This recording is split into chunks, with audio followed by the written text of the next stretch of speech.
O véu, das memórias de um estudante.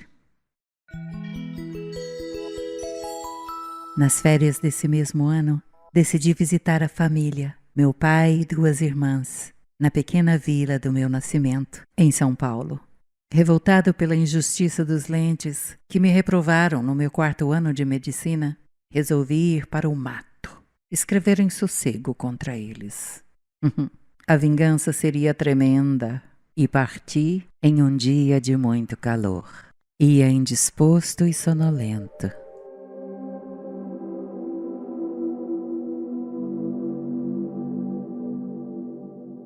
Dando um puxão ao meu boné para os olhos, dispunha-me a adormecer, quando vi sentarem na minha frente 2 senhoras.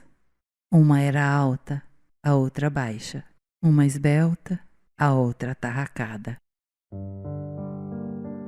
A baixa levava sobre o vestido de merinó preto um guarda-pó de linho com reversos de cor, chapéu de palha havana e luvas de meia pardas.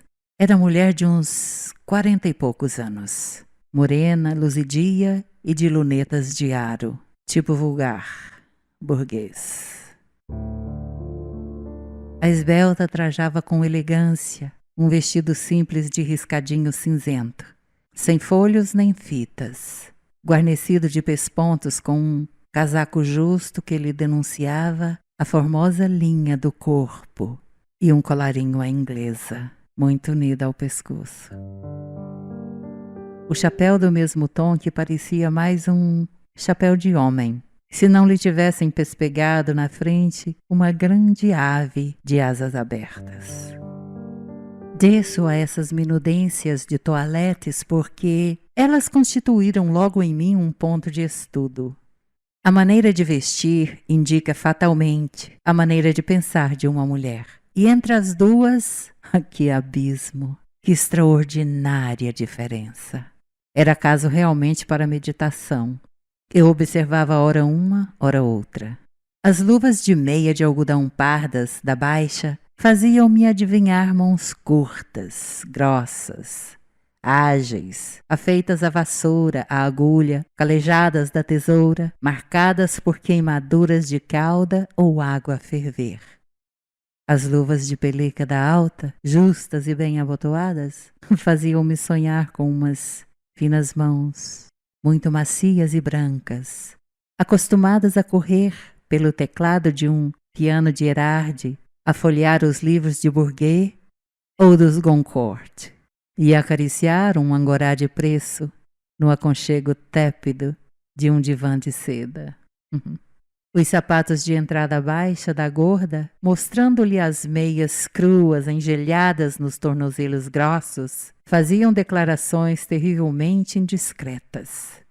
Que aqueles pés tinham calos e unhas encravadas, que se punham assim à vontade pela obrigação de longas caminhadas, enfadonhas e cansativas. As botinas de pelica da outra, lustrosas e estreitas, diziam o contrário. Estavam ali dentro pés mimosos, acetinados, habituados à valsa e à fábrica ferri.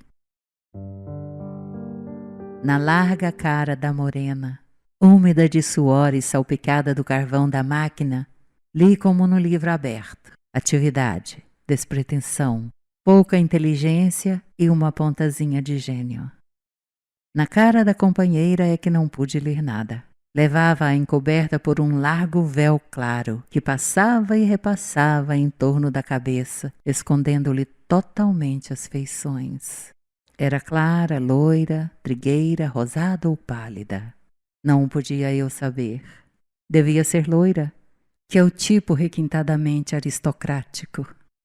Aquela singularidade mesmo de um véu tão espesso, coisa perfeitamente explicável, numa viagem de trem de ferro, em tempo de seca e de pó, contribuiu para tornar mais curiosa e interessante a figura patrícia daquela senhora. Eu estudava-a, e à proporção que a estudava, ia me apaixonando. Não se riam. Que diabo há de fazer um rapaz de 19 anos durante um dia inteiro de viagem, quando o acaso lhe atira diante dos olhos uma estampa tão sedutora. Apaixonei-me sim, mas não foi também tão subitamente como à primeira vista pode parecer. Fui me apaixonando minuto a minuto, lentamente. Primeiro pelos pezinhos, depois pelas mãos, depois pela distinção do porte. E finalmente pelo rosto que eu não via, o que não obstava a que eu soubesse de uma brancura de leite e rosas, iluminado por um par de olhos rasgados, úmidos, prometedores de inefáveis doçuras.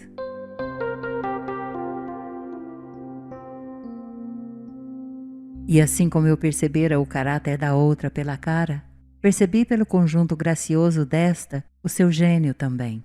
Era recatada, tímida, honesta, altiva, indolente, tanto o quanto o exigisse a sua alta posição na sociedade.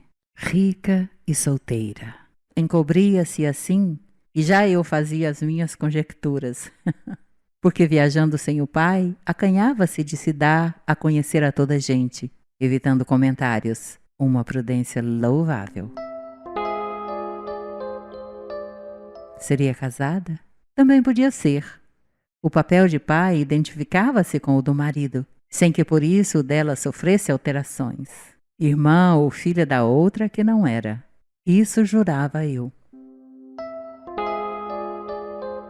O meu olhar fixava-se por tal forma a sua gentilíssima figura que ela principiava a inquietar-se.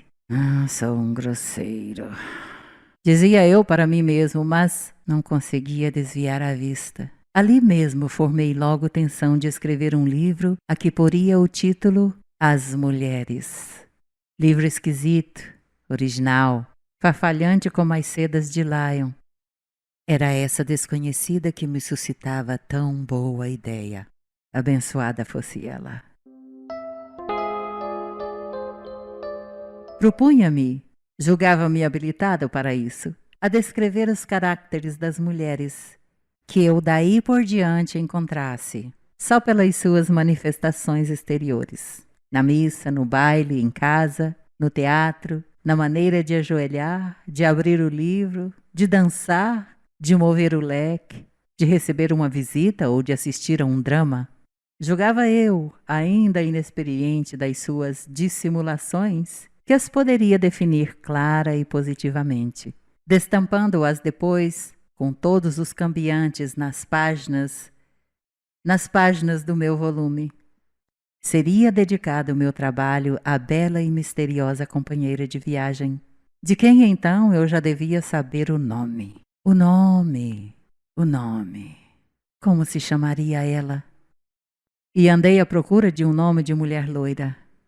Laura, Matilde, Alice, Lúcia, Aurora.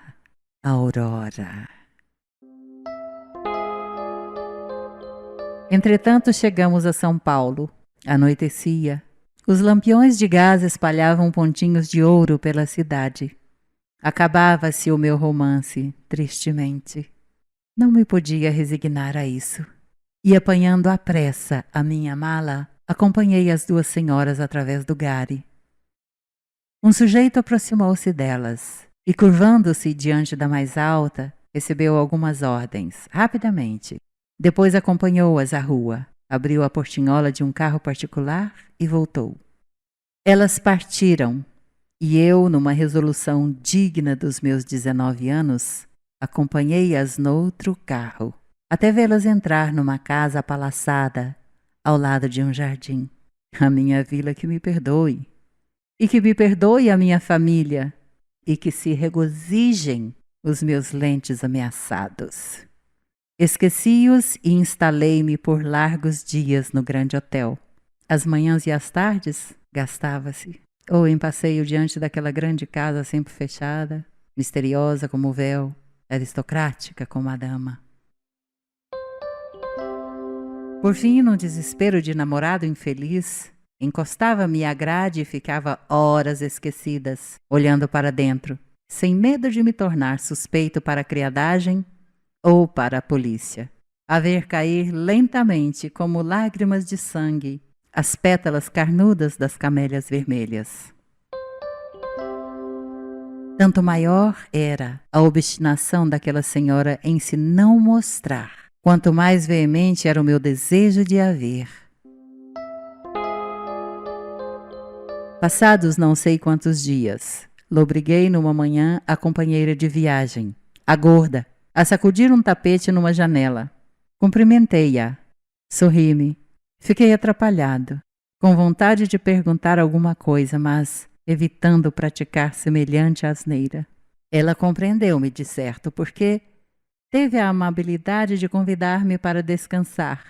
A senhora baronesa ainda está recolhida, disse com malícia, mas isso não o priva de entrar e tomar uma canequinha de café.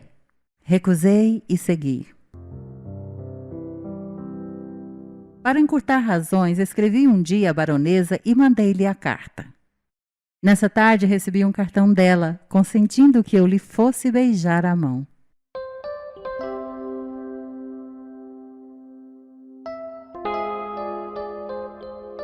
Entrei na sua casa transportada de júbilo e já com o prólogo do meu livro feito para lhe mostrar. Nessa parte da minha obra, escrita em noites de febre, um tanto romanesca, pusera eu, entre muitos adjetivos e frases modernas perfeitamente desconexas, num estilo à la diable. Toda a minha alma e aspiração de glória tinha antíteses medonhas, quadros terríveis em que a dúvida se divertia a queimar um pobre coração, revolvendo-o nas chamas de um amor intensíssimo. E por sobre isso tudo, uns salpicos de opoponax, que era o aroma em voga, e uns sonhos ideais, cheios de coisas mansas e doces melancolias, com que eu contava apossar-me do coração da bela baronesa. E era só imaginar o brilho nos seus olhos lânguidos, quando me dissesse, entusiasmada e feliz, como é belo! Fizeram-me esperar numa sala, em que ocupava a principal parede um barbaças condecorado. Estava ali havia uns bons 10 minutos quando um criado veio dizer-me que a senhora baronesa rogava-me o obséquio de ir ter com ela a uma outra sala. Fui. Estava de pé e veio receber-me, sorrindo com tristeza e talvez também com um pouco de ironia. Ai de mim! Por que tirar a ela o longo véu piedoso? Era velha a baronesa, velha e feia, mas bem velha e bem feia. Fiquei atônito, tendo a estupidez de deixar transparecer na fisionomia a minha amarga decepção. E ela, para vingar-se daquele imperdoável movimento, deixou-me logo cair no ouvido estas palavras agudas como punhais. Ah, meu menino, não se canse jamais de seguir as mulheres que usarem véus muito espessos.